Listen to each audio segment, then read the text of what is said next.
आलाकमान के साथ मंथन हो चुका है, स्ट्रक्चर बन चुका है, लिस्ट तैयार है, बस शपथ ग्रहण का इंतजार है। नमस्कार, स्वागत है आप सभी का। आपके साथ मैं हूं स्वप्निल। भजनलाल शर्मा को सीएम पद की शपथ लेने के बाद से ही चर्चाएं हैं कि वो कौन से चेहरे होंगे जो टीम भजनलाल में शामिल होंगे।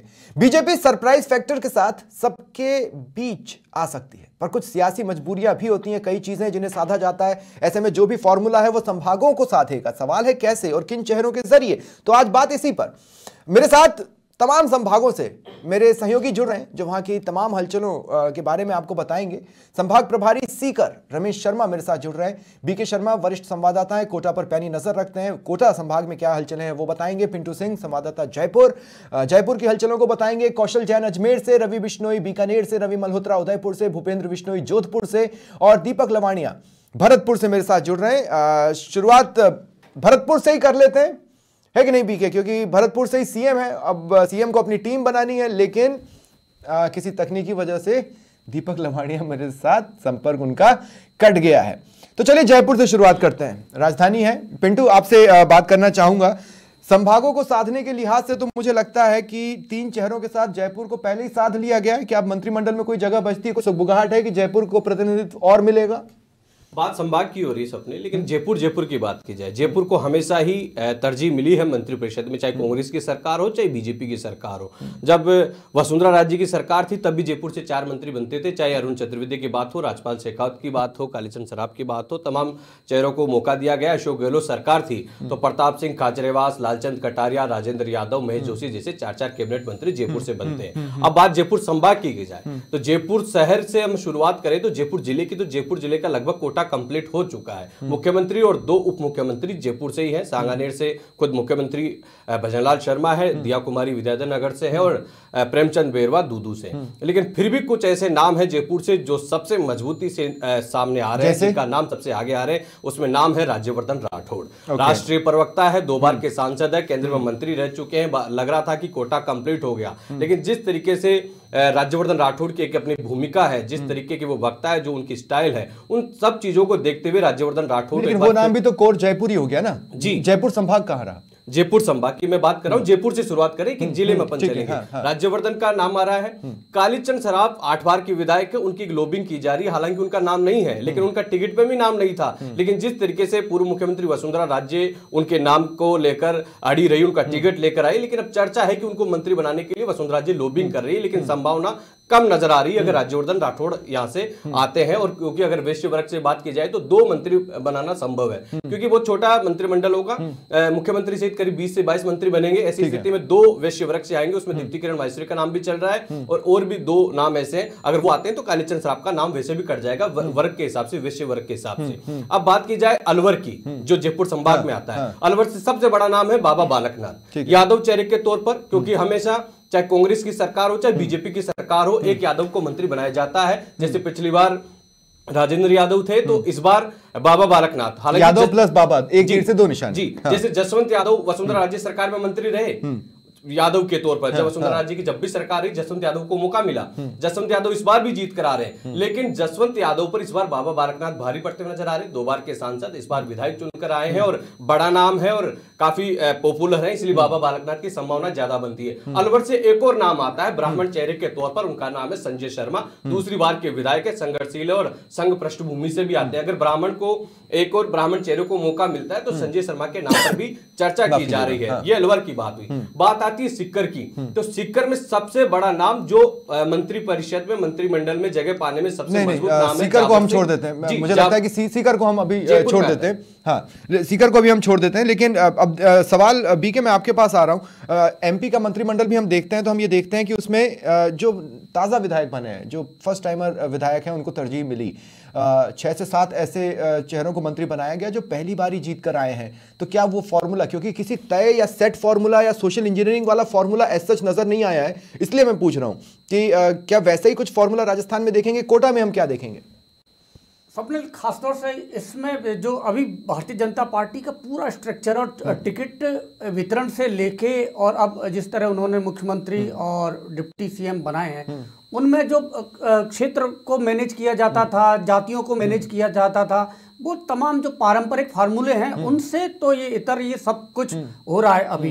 तो आप जो सेट जो फार्मूले हैं राजनीति के, शायद ही उससे ये अलग होगा। और इसमें कोई दो राय नहीं है कि फर्स्ट टाइमर विधायक होगा और साथ में उसको कैबिनेट और बड़ा मंत्रालय मिल सकता है। इस तरह के कई सरप्राइजिंग आपको तो कोटा से क्या कोई सरप्राइज वेट कर रहा है? कोटा में सबसे बड़ी बात है कि कोटा जो हाड़ौती, हम पारंपरिक तरीके से उस क्षेत्र को हाड़ौती के तौर पर जानते हैं, आधिकारिक रूप से कोटा संभाग, तो वहां वो राजनीतिक रूप से हमेशा एक प्रभाव रखा है उसने राजस्थान की राजनीति में, कोटा संभाग में। यहाँ कुछ पेचीदगियां है कि अब मंत्रिमंडल में वसुंधरा राजे का कितना दखल रहता है, तो ये सब तमाम बातें इस पर निर्भर करेंगी। या पूरी तरह से भजन लाल का मंत्रिमंडल रहेगा, केंद्रीय नेतृत्व का क्या रुख रहता है, ये तमाम बातें। कि प्रताप सिंह भी 5-6 बार वहाँ के विधायक हैं छबड़ा से, और पहले यूडीएच मंत्री रहे हैं, कई बार मंत्री रह चुके हैं। लेकिन अब अगर उनको वसुंधरा राजे मंत्री नहीं बना पाती हैं, तो ये हो सकता है कि आपसे उन्हीं से पूछा जा सकता है कोई दूसरा नाम बताइए। दूसरा नाम में कोई भी ललित मीणा हो सकते हैं, कमल लाल मीणा हो सकते हैं, तो दूसरे नाम ये हो सकते हैं। और दूसरे एक और हैं मदन दिलावर। कोटा में अगर बीजेपी चुनती है तो साधेगी किस चीज को?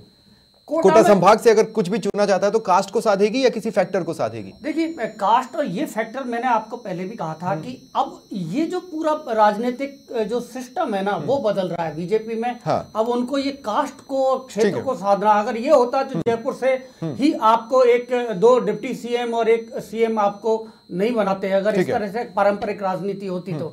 लेकिन अब यहाँ मुझे लगता है 4 जो विधायक हैं वो दावेदारी है उनकी, जिसमें मदन दिलावर हैं, तो पहले समाज कल्याण मंत्री रहे हैं, एक बार उनका टिकट कटा, लेकिन 2 बार लगातार विधायक रहे हैं। हाँ, तो मतलब कहने का मतलब है कि एक्सपीरियंस वाला जो बात है वो कोटा के पक्ष में जा सकती है, मोटे तौर पर हम समझ रहे हैं कि बीके कोशिश करें। सीकर से हमारे सहयोगी है, लेकिन उससे पहले दीपक, अगर मेरी आवाज आपको मिल रही है तो मैं भरतपुर सबसे पहले इसलिए आना चाहता था क्योंकि भजनलाल शर्मा भरतपुर से हैं, और ऐसे में लगता है कि टीम भजनलाल में हो सकता है भरतपुर संभाग से कुछ चेहरों से उनकी काफी नजदीकियां नहीं हो, वो उनके साथ ज्यादा कंफर्टेबल महसूस करें। भरतपुर संभाग को भी ये लग रहा होगा कि भाई हमारे यहाँ से सीएम बने तो हो सकता है हमारे से कुछ चेहरे मंत्री भी बने। वहां पर क्या हलचल है, किन के नाम दौड़ में आगे चल रहे हैं, कौन आ सकता है टीम भजनलाल में? बिल्कुल स्वप्निल, बात करें भरतपुर संभाग की तो भरतपुर संभाग में भरतपुर के अलावा करौली है, धौलपुर है, सवाई माधोपुर है, और नए जो जिले बने हैं डीग और श्री गंगापुर सिटी। तो ये स्थिति है जहां यहाँ जो बात करें धौलपुर की, तो धौलपुर से तो भाजपा का सुपड़ा साफ हो गया है। वहां 4 सीट में से 3 पर कांग्रेस जीती है और 1 पर बसपा जीती है। तो धौलपुर से तो कोई मंत्री अब बनने का कोई चांस है नहीं। भरतपुर की बात कर लेते हैं। भरतपुर में 7 विधानसभा सीट हैं, 5 पर बीजेपी जीती है, 1 पर लोकदल जीती है और 1 पर निर्दलीय प्रत्याशी ने विजय प्राप्त की है। अब जो नामों पर चर्चा चल रही है, जवाहर सिंह बेड़म जो कि नगर से विधायक बने हैं, उनके नाम की चर्चा है। पहले वो वसुंधरा राजे जो सरकार थी उसमें डांग विकास बोर्ड के अध्यक्ष भी रह चुके हैं। डॉक्टर शैलेश सिंह स्वर्गीय डॉक्टर दिगंबर सिंह के पुत्र हैं, उन्होंने कांग्रेस के दिग्गज नेता विश्वेंद्र सिंह को शिकस्त दी है, तो उनका भी नाम जोरों पर चल रहा है। नौक्षम चौधरी जो कि कामा से इलेक्शन जीती है भाजपा के टिकट पर, उनका नाम भी काफी चर्चाओं में चल रहा है। इसमें मुख्य बात अपने लिए सामने आ रही है कि इसमें कोई अनुभव और वरीयता नहीं देखी जा रही है, क्योंकि जब मुख्यमंत्री पहली बार ही विधानसभा विधायक बने हैं तो उनको मुख्यमंत्री बना दिया है। तो मंत्री तो जो पहली बार बने उनको बनाया जा सकता है। नौक्षम भी पहली बार बनी है, डॉक्टर शैलेश सिंह भी पहली बार बने हैं, जवाहर सिंह बेड़म भी पहली बार। ठीक है, भजनलाल शर्मा भले ही जयपुर से जीते हो लेकिन माने भरतपुर के ही जा रहे हैं, इसलिए मैं पूछ रहा हूं कि कितने चांस बन रहे हैं मंत्रिमंडल में, कितनी जगह भरतपुर संभाग से आ सकती, 1, 2, 3, कितना आपको क्या लग रहा है? बिल्कुल, भरतपुर वासियों को तो ये उम्मीद है कि जिस तरह पहले कांग्रेस सरकार ने जो भरतपुर से मंत्री बनाए थे, लगभग सभी को मंत्री बनाया था, वैसे ही इस बार भी मंत्री बनाए। चाहते तो लोग यही है कि सभी मंत्री बने, लेकिन मुझे लगता नहीं है कि सभी मंत्री बनेंगे। लेकिन 2 या 3 जो विधायक हैं उनको मौका मिल सकता है। भरतपुर संभाग के सवाई माधोपुर की बात करें तो वहां से दिग्गज भाजपा के डॉक्टर किरोड़ी लाल मीणा, उनका नाम जोरों पर चल रहा है, वो एक सशक्त दावेदार है। सर सब जो भी चाहे बीच में बोल सकता है, कोई दिक्कत नहीं है। पहले संसदीय सचिव रहे हैं जितेंद्र गोटवाल, जो खंडार से विधायक बने हैं दूसरी बार। उनका भी नाम चल रहा है। करौली से 2 कांग्रेस को मिली हैं, 2 बीजेपी को मिली हैं। हंसराज जो कि सपोटरा से जीते हैं, उनका नाम चल रहा है। लेकिन जो संभावना व्यक्त की जा रही है, भरतपुर संभाग से 2 या 3 मंत्री तो इस सरकार में बनेंगे। ठीक है। और मुख्यमंत्री तो भरतपुर से बनी गए ये सब। हाँ, ठीक है, ठीक है। मैं जोधपुर का रुख कर रहा हूं। भूपेंद्र, आपके पास आ रहा हूं। भूपेंद्र, अगर जोधपुर संभाग की बात करें तो चुनावों में प्रचार में भी सबसे आगे जो चेहरे रहे, भले वो कांग्रेस या बीजेपी से हो, दोनों ही क्षेत्रों में सबसे ज्यादा जो हाईलाइटेड चेहरे थे वो जोधपुर से ही थे। इसीलिए मैं आपसे पूछ रहा हूं कि जोधपुर संभाग में किस तरह की स्थितियां बन रही हैं, क्योंकि कोर थिंक टैंक में गजेंद्र सिंह शेखावत भी आते हैं तो उनका सजेशन भी मायने रखेगा। कितनी पोर्शंस जा सकते हैं मंत्रिमंडल के जोधपुर संभाग को, कौन से नाम दौड़ में?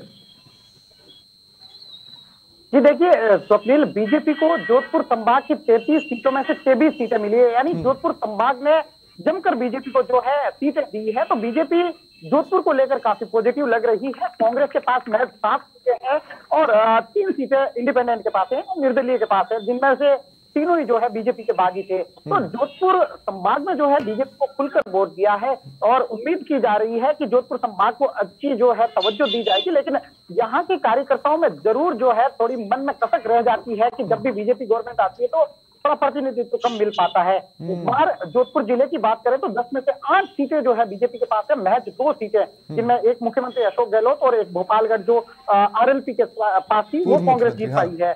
जोधपुर से कई नाम ऐसे हैं जिनके मंत्री पद पर नाम जो है काफी आगे चल रहे हैं। सबसे बड़ा नाम जाट जाति से आता है, वो है बेराराम सियोल। बेराराम सियोल का नाम सबसे जो है पहले से चल रहा है कि बेराराम सियोल को मंत्री बनाया जाएगा। दिग्गज दिव्या मदेना को हराकर जो है वो सीट जीते हैं और वसुंधरा राजे सरकार में भी उन्हें जो है अच्छी तवज्जो मिली थी। उसके बाद नाम चल रहा है देखिए बाबू सिंह राठौड़ का।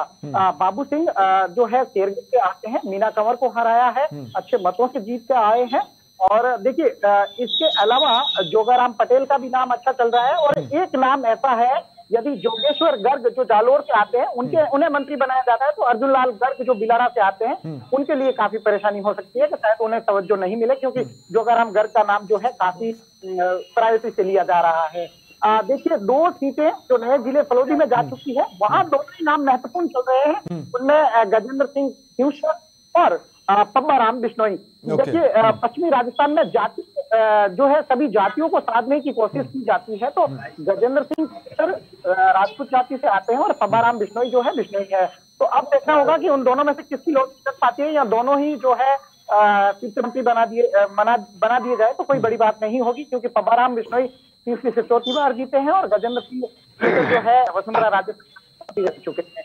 अब बात की जाए बाड़मेर की, तो बाड़मेर में देखिए भाजपा के पास 4 सीटें हैं, कांग्रेस के पास 1 है और 2 इंडिपेंडेंट है। यहाँ नाम हमीर सिंह, के बिश्नोई और आदूराम, इनके नाम चल रहे हैं। बताया ये जा रहा है कि इनको है बीजेपी मौका दे सकती है। अब किसे मौका मिलेगा ये तो देखने वाली बात नहीं, है। लेकिन मेरे ख्याल से भूपेंद्र, जोधपुर संभाग को इन टोटलिटी देखें तो 2 या 3 से ज्यादा पोजीशंस मिलने की संभावनाएं नहीं बनती, क्योंकि जिलों की संख्या बढ़ गई है। जाहिर तौर पर जिलों को तो नहीं साधा जा सकता, संभागों को ही साधना है। अगर हर किसी के खाते में 2 या 3 जाएगी तभी तो कोरम कंप्लीट होता है। उसमें से 3 तो पहले ही हो चुके हैं, आप ये मान के चलिए, सीएम और 2 डिप्टी सीएम। देखिए स्वप्निल, मैं वो नाम बता रहा हूँ जिन्हें जो है नेगलेक्ट करना आसान नहीं होगा बीजेपी को। उन्हें या तो मंत्री पद दिया जाए या फिर जो है बोर्ड बनाया जाए दायित्व मिले। देखिए सिरोही से ओटाराम देवासी, जैसलमेर से प्रतापपुरी का नाम भी काफी चर्चाओं में है, प्रतापपुरी को मौका मिल सकता है। देखिए जो है साले मोहम्मद को हरा कर आए हैं और अच्छे मतों से हरा कर आए हैं, संभवतः बीजेपी का मौका दे सकती है। और पाली से पुष्पेंद्र सिंह राणा जो बाली से जीते हैं, पाली की कॉन्स्टिट्यूंसी है बाली, वहां से जीते हैं। अविनाश गहलोत का भी नाम काफी चर्चाओं में, और शोभा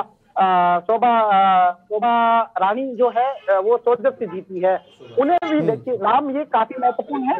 वैसे किसको मौका मिलता है ये तो देखने वाली बात होगी, लेकिन इन्हें जो है कुछ ना कुछ दायित्व जो है बीजेपी जरूर देगी, क्योंकि बीजेपी के काफी अच्छे मतों से ये लोग जीत के आए हैं और अपना अलग स्थान रखेंगे। ठीक है, ये वो तमाम टीम है जिनको जो है उन्हें मौका मिल सकता है। ठीक है, मैं सीकर का रुख करूंगा। रमेश शर्मा मेरे साथ हैं। रमेश, मैं आपसे पूछना चाहता हूं कि देखिए, बहुत कुछ खास शेखावाटी इलाके में बीजेपी के हाथ आया नहीं है। अगर मैं गलत नहीं हूं तो पिछली बार से तो बेहतर किया है, लेकिन अभी भी कांग्रेस का बोलबाला वहां पर ज्यादा नजर आता है। अब जाट कार्ड खेलना है तो सीकर आया जा सकता है, और या फिर फर्स्ट टाइमर कार्ड खेलना है तो सीकर आया जा सकता है, क्योंकि राजेंद्र राठौड़ ने जिनके लिए पूरा जोर लगाया वो भी जीत कर आए, हरलाल सारण। तो क्या आपको लग रहा है सीकर संभाग में कितने लोगों को मौका मिल सकता है टीम भजनलाल से जुड़ने का? बिल्कुल बताना चाहूंगा कि अगर सीकर संभाग की अपन बात करते हैं तो सीकर संभाग में 21 विधानसभा क्षेत्र है, और निश्चित रूप से सीकर, चूरू और झुंझुनू, इनमें कोई बहुत बड़ा कद्दावर नेता जो मंत्री पद की दौड़ में था वो जीत के नहीं आया। लेकिन आपने बताया कि राजेंद्र राठौड़, जिन्होंने हरलाल सारण को जिताने के लिए जी तोड़ मेहनत की, और उन्होंने ये भी कहा कि साहब मैं हार जाऊं लेकिन हरलाल सारण चुनाव जीतना चाहिए। हाँ। अब ऐसी स्थिति में लगता है कि राजेंद्र राठौड़ पूरी पैरवी करेंगे, हरलाल सारण को चुनाव जिता मंत्री बनाए। इसी के साथ अगर अपन झुंझुनू जिले की बात करते हैं तो झुंझुनू जिले में भी दोनों नए चेहरे हैं, चाहे वो क्षेत्री से देख लीजिए धर्मपाल गुर्जर को देखिए, तो चाहे नवलगढ़ से विक्रम जाखड़ को देख लीजिए, दोनों ही नए चेहरे हैं।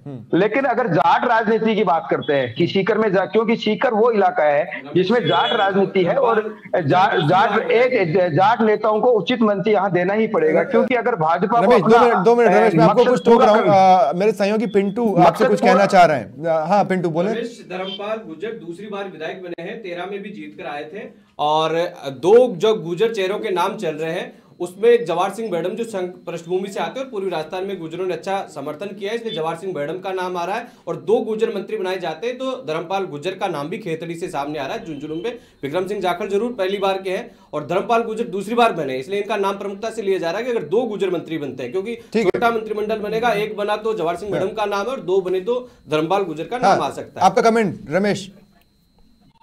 बिल्कुल, मैं बताना चाहूंगा कि निश्चित रूप से अगर गुर्जरों की बात की जाए तो धर्मपाल गुर्जर का नाम प्रमुखता से है, लेकिन सबसे बड़ी बात है कि शेखावटी इलाका वो इलाका है जहां जाट अपना निर्णय करते हैं, और ये इसको जाट बेल्ट कहा जाता है। कांग्रेस का ये गढ़ रहा है। 19 में अपन 18 की बात करें तो इनको 19 सीट मिली थी, जिनमें 2 विधायक उन्होंने उनको समर्थन दिया था। अगर हाल के चुनाव की बात करें तो सबसे आगे 14 सीटें शेखावटी में फिर भी कांग्रेस के खाते में। अब कांग्रेस का अगर वोट बैंक इनको तोड़ना है और बीजेपी को अगर मजबूती प्रदान खेलना होगा तो शेखावटी में जाट कार्ड खेलना होगा। शेखावटी में उचित प्रतिनिधित्व तो इनको देना पड़ेगा, क्योंकि 21 सीटें इनके पास है, जो एक बड़ा आंकड़ा है। विधानसभा में 21 सीटें कम नहीं होती है, और 21 में से भी 14 सीटें कांग्रेस को मिली है, तो एक तो मंत्री सीकर में बनना तय है। अब अगर ये बात कर ले कि अपन चाहे वो जाबर खर्रा को बनाए, नया चेहरा सुभाष मील भी जीत के आए खंडेला से, और अगर SC/ST की बात करें तो गोवर्धन भी जीत के आए बीजेपी से, वो भी उस। ठीक है, मैं कोशिश करूंगा आगे भी आने की। 2-3 जगह और बच रही है, मुझे उनका भी रुख करना है। रवि बिश्नोई बीकानेर का मैं रुख कर रहा हूं। रवि, संभाग को लेकर क्या उम्मीदें बन रही हैं, कौन से नाम चर्चाओं में हैं, और मतलब हमें यह भी सोचना होगा ना कि प्रैक्टिकली कितना पॉसिबल है, उसके हिसाब से क्या सिनेरियो बन रहा है? देखिए स्वप्निल, जिस तरह से मुख्यमंत्री और उप मुख्यमंत्री का नाम सामने आया, उसके बाद में आमजन में एक बात तो तय हो गई है कि वो अब अनुभव या वरिष्ठता की बात नहीं कर रहे हैं। कुल मिलाकर सरकार को, शासन प्रशासन को बेहतर ढंग से चलाना और मुख्यमंत्री भजनलाल के लिए इस तरह से मंत्री सेलेक्ट करना कि प्रत्येक वर्ग को वो छू जाए, और जिसमें अनुभव का भी मिश्रण हो और युवा भी मिश्रण हो। बीकानेर में इन दिनों आमतौर पर इसी तरह की चर्चाएं जो है वो चल रही है, देखी जा रही है।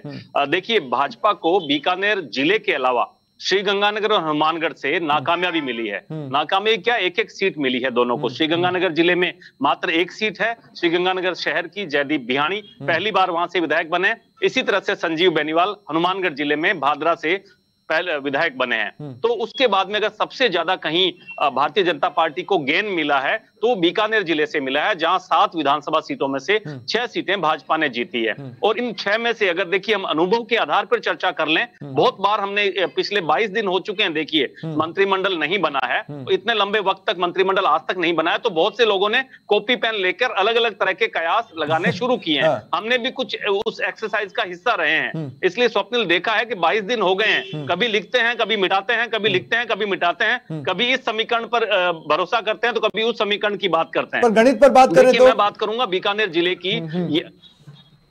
देखिए, ज्यादातर बात मैं वही कह रहा हूँ, घूम फिर कर बात आती है अनुभव पर और विश्वसनीयता पर कि कौन किस वर्ग को, और अनुभव प्लस सामाजिक स्तर पर। देखिए, बीकानेर जिले से स्वप्निल, मैं आपके 2 मिनट और लूंगा। कुल मिलाकर यहाँ पर जो दलित समुदाय से निकलकर आने वाले डॉक्टर विश्वनाथ मेघवाल है, जो खाजूवाला से हैं, वो समूचे बीकानेर संभाग से एकमात्र सबसे वरिष्ठ और एकमात्र दलित नेता हैं। तो इस लिहाज से देखा जाए तो डॉक्टर विश्वनाथ 3 बार चुनाव जीत चुके हैं और दलित चेहरा समूचे संभाग से जीतकर आने वाले एकमात्र हैं। तो हो सकता है विश्वनाथ का नंबर आ जाए। अब अगर बात कर ली जाए कि जाट कम्युनिटी को कुछ नहीं मिला अभी तक, तो जाट कम्युनिटी के हिसाब से देखा जाए तो सुमित गोदारा का नाम आता है, संजीव बेनीवाल जो भादरा से हैं उनका नाम आता है। अगर युवा चेहरे की बात कर ली जाए तो युवा अंशुमान सिंह भाटी कोलायत से जीते हैं, उनका नाम पहली बार में सामने आ रहा है। तो हमें ऐसी उम्मीद है बीकानेर वालों को स्वप्निल कि हमें कम से कम 3 मंत्री मिलेंगे, 3 में 2 अनुभवी होंगे और 1 युवा का मिश्रण होगा। ठीक है, ठीक है। मैं उदयपुर का रुख कर रहा हूँ, सहयोगी रवि मल्होत्रा मेरे साथ हैं। उदयपुर संभाग में किस तरह की स्थिति बन रही है रवि, थोड़ा जल्दी बोलिएगा।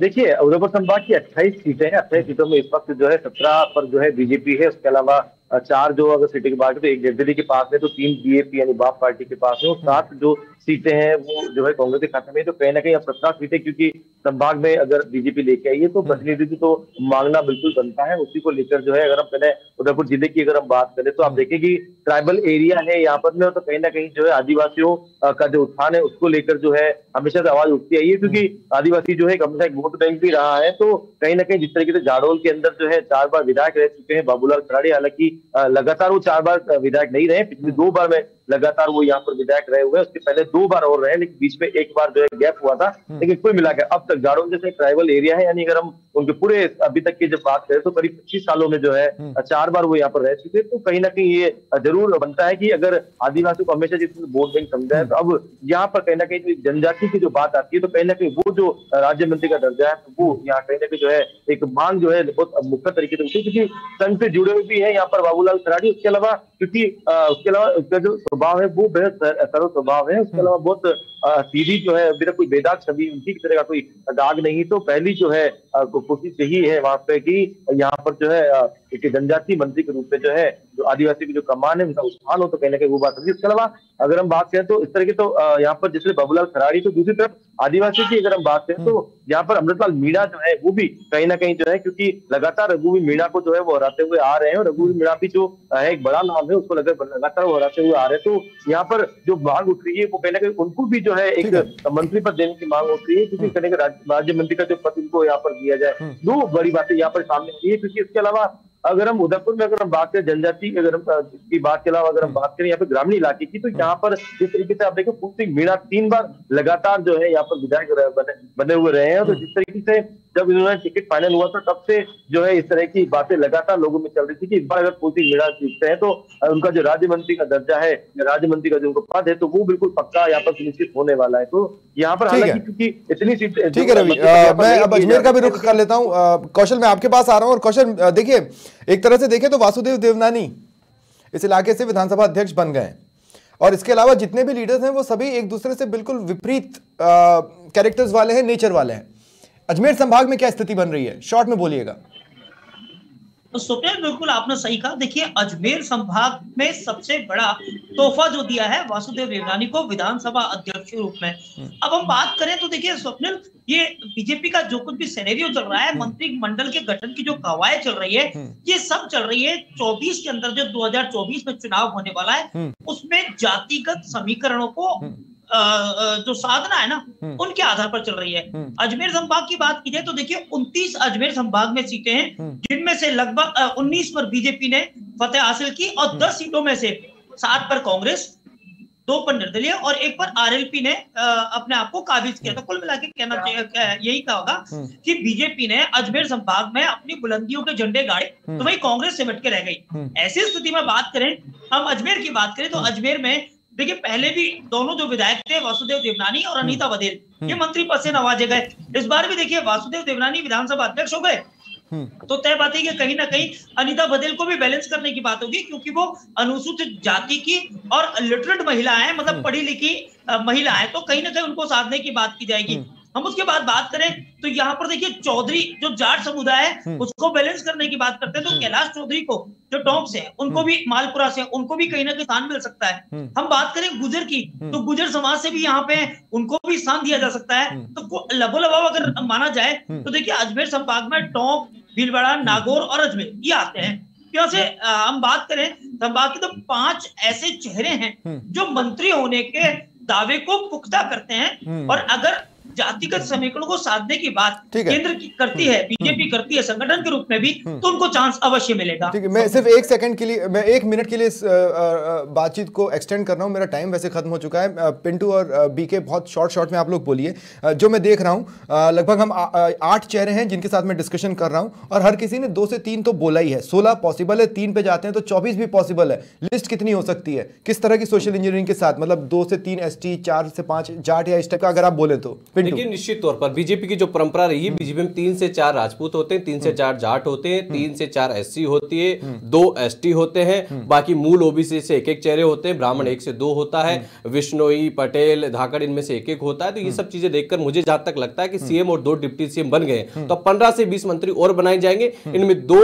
या 3 जाट आ सकते हैं, 1-2 राजपूत और आ सकते हैं, 1 ब्राह्मण आ सकता है और 2 गुज्जर आ सकते हैं, 3 SC आ सकती है और 3 ST आएगी। यही चेहरे होंगे, 2 वैश्य वर्ग से आ सकते हैं। लगभग 10 के आसपास कैबिनेट मंत्री होंगे, 5 के आसपास जो स्वतंत्र प्रभार वाले मंत्री होंगे, राज्य मंत्री, और बाकी के 4-5 राज्य मंत्री रह सकते हैं। ये एक पहले अगर चरण की बात करें ये एग्जैक्टली वो फॉर्मूला है जो MP में आया है। हाँ, ठीक है, चलिए बहुत बहुत शुक्रिया आप सभी का मेरे साथ जुड़ने के लिए और इस चर्चा में शामिल होने के लिए। फिलहाल इतना ही, नमस्कार।